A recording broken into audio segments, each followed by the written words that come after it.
Your name on a movie is always important because it validates your work and your position on the film.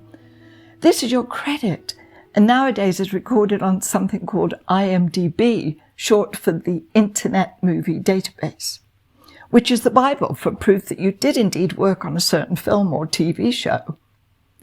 However, it often happens that actors are left on the cutting room floor, even though their names show up in the credits.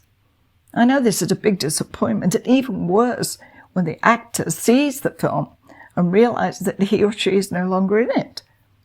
The actor isn't necessarily cut from a film because he or she is not good, but because generally the film is running too long, and the director and editor need to decide whether the scene is vital to the story.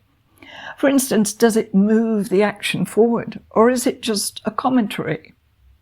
This happened to me when I played the role of Demi Moore's assistant, Mrs. Ross, in Disclosure.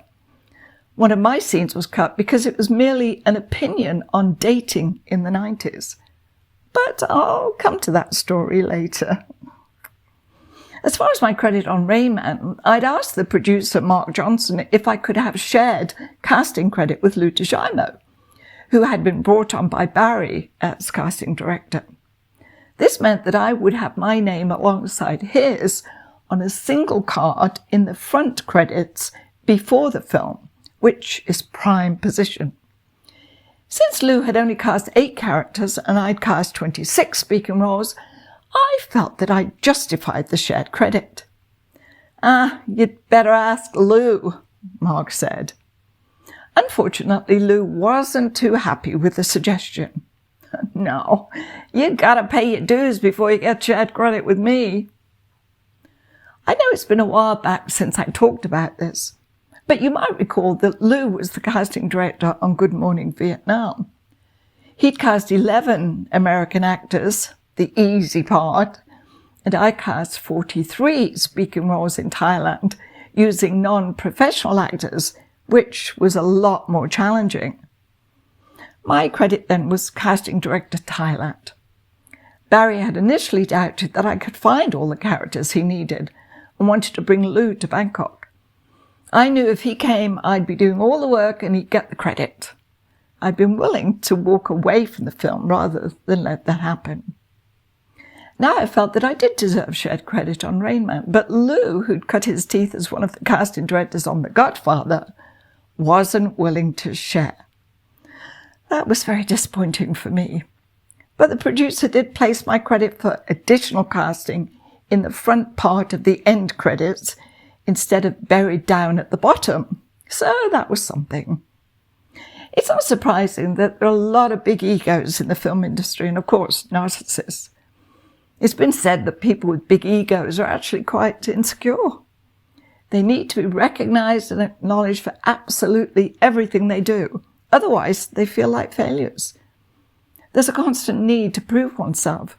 And certainly the credit system on films is the ultimate in recognition. It's really a resume or CV of work experience. You might be aware of this, but I've just discovered that curriculum vitae is Latin for course of life, which I think is far more interesting and accurate, really, than work experience. Again, I'm testing your memories, but you may remember that on the first day of filming Rain Man, Barry Levinson spoke to me about the next film he wanted to make about his grandfather, Sam, and his 4 brothers who made the trip from Russia to America in the early part of the 20th century. Even though in actuality Sam was his maternal grandfather, in the script Barry made Sam his paternal grandfather, but with his mother's family name of Krasinski, thereby honouring both of his parents. I did quite a bit of research on the early 1900s, the sweatshops in New York, and the determination of immigrants from Eastern Europe in particular to learn English in order to make a better life for themselves and their families. I also spoke to Barry's cousins about their memories of their grandfathers, William, Jaime, Nathan, and Gabriel.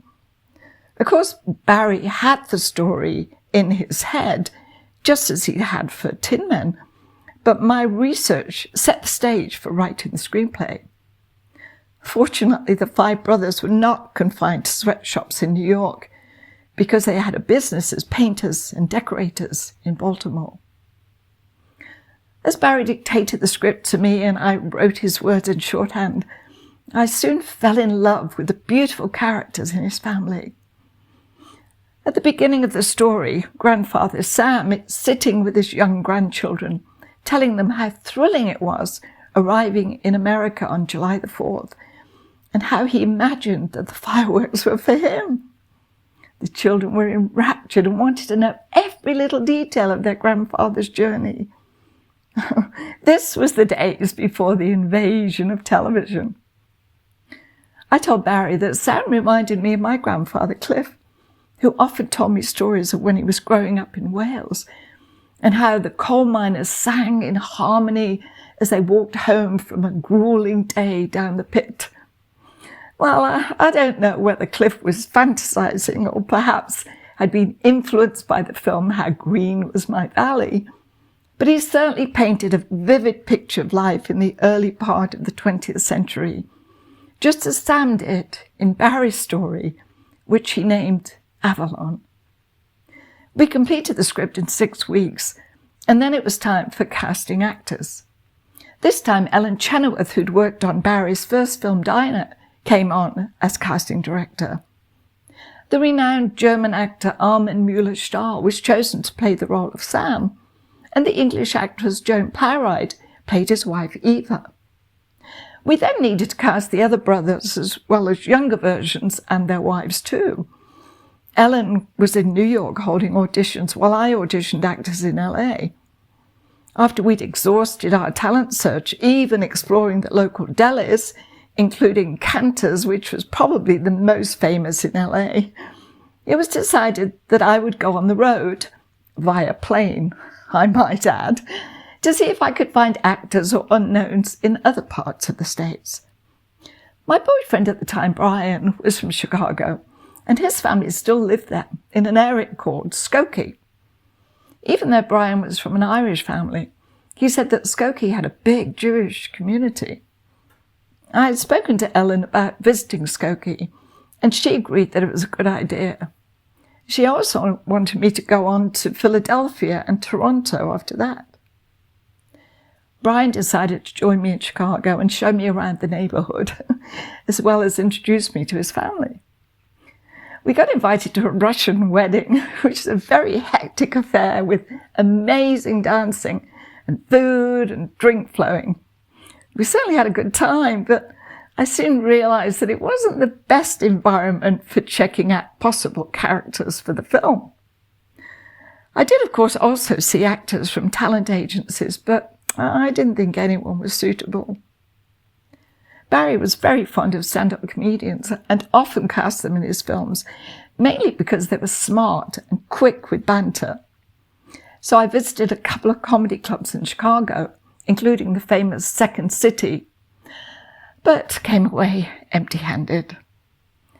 I then went on to Philadelphia and held a casting call, as well as visited a few more comedy clubs, where crude toilet humour seemed to be the flavour of the day. Anyway, I couldn't find either the Jewish characters I needed to play Sam's brothers or clever comedians. But, I did meet some lovely people who were generous and hospitable. So I have very nice memories of my time there. Next, it was on to Toronto. And because I'd lived there and worked in TV drama at the CBC, I was familiar with actors. I also had the help of an independent casting director, Anne Tate. On my arrival, I took a nostalgic walk along Yonge Street near the CBC and bumped into a producer I knew from TV drama, Jim Burt. He was surprised to see me and said, "Are you in Toronto to see John?" Jim was referring to John Hirsch, the former head of TV drama and theatre director I'd worked with. "Yes, of course, I'll be visiting him." When I explained that I was in Toronto casting a film, Jim said, "It's good you came when you did." I looked at him quizzically. "John's dying, Marie," Jim blurted out. I stopped in my tracks. What? He has AIDS. Next time, more bad news and the power of fate. If you're enjoying my episodes, my social media guru, Horatio, has asked that you please like the recordings, subscribe, and ring the bell to be notified when I post my next episode on Sunday. Many thanks, and your support is greatly appreciated.